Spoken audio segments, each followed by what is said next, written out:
আসসালামু আলাইকুম and welcome back to my channel. দেখতে পাচ্ছেন আপনাদের জন্য এক জুড়ি পিঠা বানিয়ে নিয়ে চলে আসছি। তেলের পিঠা বা পোয়া পিঠা খেতে কার না ভালো লাগে। মাত্র 5 মিনিটে 1 কাপ আটা আর 1 কাপ চালের গুঁড়া দিয়ে এই পিঠাগুলো তৈরি করব।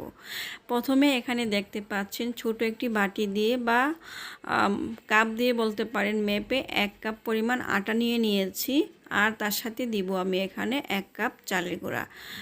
এখানে ছোট 1 কাপ আটা আর চালের গুঁড়া দিয়ে কিন্তু প্রায় 20টা তেলের পিঠা আমি তৈরি করে নিব খুবই সহজে। এটা 5 মিনিট অপেক্ষা করার কোনো প্রয়োজন নেই। তার সাথে দিচ্ছি হাফ কাপ চিনি। চিনির পরিমাণ আপনারা বাড়িয়ে কমিয়ে দিতে পারবেন। তার সাথে দিতে হবে পরিমাণ মতো লবণ। মিষ্টি খাবারে কিন্তু লবণটা দিলে খেতে ভালো লাগে। তার সাথে দিতে হবে আমি এখানে পাউডার দুধ দিচ্ছি 2 টেবিল চামচ পরিমাণ। আপনাদের হাতে লিকুইড দুধটা থাকলে সেটা হালকা কুসুম গরম করে পানি কম দিয়ে তারপরে কিন্তু দুধ দিয়েই ব্যাটারটা তৈরি করে নিতে পারেন। এবার আমি দিচ্ছি হালকা কুসুম গরম পানি। এই পিঠা তৈরি করতে আপনাদের হাতে সময় লাগবে মাত্র 5 মিনিট। এটা রেস্টে রাখতে হবে না, সহজে সাথে সাথে তৈরি করেই কিন্তু গরম গরম পরিবারের সবাইকে নিয়ে যে কোনো সময় পিঠাটা তৈরি করে নিতে পারবেন। খেতেও কিন্তু অনেক ভালো আর অনেক বেশি মজা হয়। এবার দেখতে পাচ্ছেন অল্প পরিমাণ হালকা কুসুম গরম পানি দিয়ে দিচ্ছি। পানি কিন্তু এখানে একবারে দিতে পারবেন না, অল্প অল্প করে পানি দিতে হবে আর হাতের সাহায্যে ভালো করে এটাকে ভালো করে মতে মাখিয়ে নিতে হবে। তেলের পিঠা তৈরি করার জন্য আপনারা যত ভালোভাবে আটা আর চালের গুঁড়া একসাথে ভালো করে মাখিয়ে নেবেন, পিঠা কিন্তু ততটাই ভালো হবে আর ততটা ফুলবে, সফট হবে। এইভাবে ভালো করে আমি দেখতে পাচ্ছেন ঠিক এমন একটি ব্যাটার তৈরি করে নিতে হবে। ঠিক এমনই হবে ভিডিওতে যেমনটা দেখতে পাচ্ছেন। এটা আমি সাথে সাথেই পিঠাগুলো ভেজে নিব, রেস্টে রাখতে হবে না। চলুন তাহলে পিঠাগুলো ভেজে নিই। প্রথম যে পিঠাটা আমি তৈরি করছি দেখতে পাচ্ছেন তেলটাকে ভালো করে গরম করে নিচ্ছি। এখানে আমি লোহার কড়াই ব্যবহার করছি।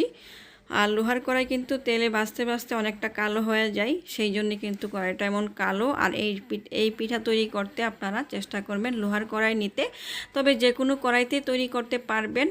সেক্ষেত্রে কড়াইটাকে ভালো করে কিন্তু গরম করে নিতে হবে। সেটা হলো 1 নাম্বার কথা। ভালো করে যদি গরম না করেন পিঠা কিন্তু নিচ থেকে লেগে যাবে। দেখতে পাচ্ছেন মাশাআল্লাহ আমার প্রথম পিঠাই কিন্তু কতটা ফুলে একদমই ডবল হয়ে গিয়েছে। আর এই পিঠাগুলো তৈরি করতে আপনার সময়ও লাগবে না, খুবই অল্প সময়ে আপনারা এরকম মজাদার পোয়া পিঠা তৈরি করে নিতে পারবেন। আমি প্রায় সময় যখনই আমার খেতে ইচ্ছা করে আমি এই পিঠাগুলো তৈরি করে নিই, সাথে সাথে আমার পরিবারের সবাইকে গরম গরম ভেজে দিই। আর খেতে কিন্তু অসম্ভব ভালো লাগে। যারা নতুন পিঠা বানাতে পারেন না তারা কিন্তু আমার এই ভিডিও দেখে যে কোনো সময় পিঠা তৈরি করতে পারবেন। প্রথম পিঠা তো দেখলেন, দ্বিতীয়টাও দেখেন। এইভাবেই কিন্তু সবগুলো পিঠা যখন বুঝবেন প্রথমটা ভালো হয়েছে, তার মানে বুঝতে হবে আপনার পিঠাগুলো একদমই সুন্দর হবে। এখানে আমি প্রায় 6টা না 7টা পিঠা তৈরি করছি, অর্ধেকটা খাওয়া হয়ে যাচ্ছে। আর দেখতে পাচ্ছেন এখানে সবগুলোই কিন্তু একের পর এক আমি ভেজে ভেজে নামিয়ে নিচ্ছি। এইভাবে আমি সবগুলো পিঠা ভেজে নিব। প্রায় আমার এখানে 2 কাপ আটা আর নিয়েছি আমি এখানে চালের গুঁড়া, 1 কাপ আটা 1 কাপ চালের গুঁড়া, মোট 2 কাপ দিয়ে হয়েছে আমার এখানে 20 থেকে 22টা পিঠার মতো হয়েছে। আর পিঠাগুলো দেখেন কতটা সুন্দর হয়েছে। এটা খেতে অসম্ভব ভালো আর অনেক বেশি সফট, ভিতরে অনেকটা জুসি।